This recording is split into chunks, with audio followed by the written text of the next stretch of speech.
My YouTube channel doctor R N Gurjar के health care.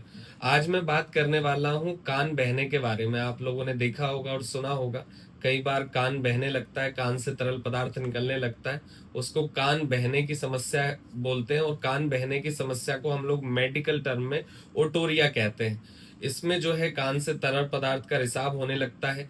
कान बहने को हल्के में नहीं लेना चाहिए, क्योंकि इसे अनौपचारिक छोड़ दिया जाए तो इन्फेक्शन फैल सकता है। कान बहने के कारण आपको कई और समस्या जैसे बुखार, सिर दर्द आदि प्रॉब्लम्स हो सकती हैं। ज्यादातर मामलों में कान बहने का कारण एयरवैक्स होता है। एयरवैक्स जो है वो एक ऑयल है जिसे हमारा शरीर प्राकृतिक रूप से बनाता है। कई बार दूसरे इन्फेक्शन की वजह से भी कान बह सकता है, कई बार बैक्टीरियल इन्फेक्शन की वजह से भी कान बह सकता है। लेकिन कई बार कान जो है, कान के पर्दे फटने की वजह से भी बह सकता है। इसलिए इस चीज को हल्के में भी नहीं लेना चाहिए, क्योंकि कान यदि आपका नॉर्मल तरीके से बह रहा है या एयरवैक्स की वजह से बह रहा है, तो मैं आपको कुछ ड्रॉप्स बता रहा हूँ और साथ में कुछ एनाल्जेसिक और एंटीबायोटिक दवाएं लेने से आपको रिलीफ मिल सकता है।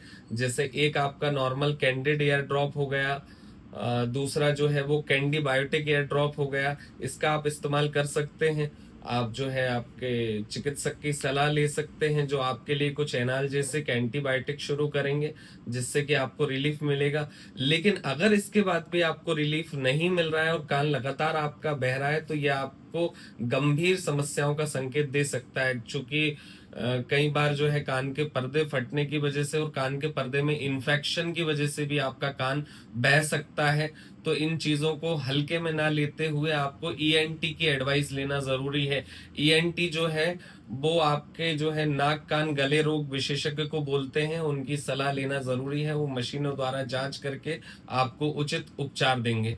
तो ये था कान बहने के बारे में, जिसको हम लोग ओटोरिया बोलते हैं, उसके बारे में जानकारी। इसी तरह की मेडिकल फील्ड से जुड़ी जानकारियों को देखते रहने के लिए डॉक्टर आर एन गुर्जर के हेल्थ केयर चैनल को लाइक, शेयर और सब्सक्राइब करना ना भूलें। Thank you so much.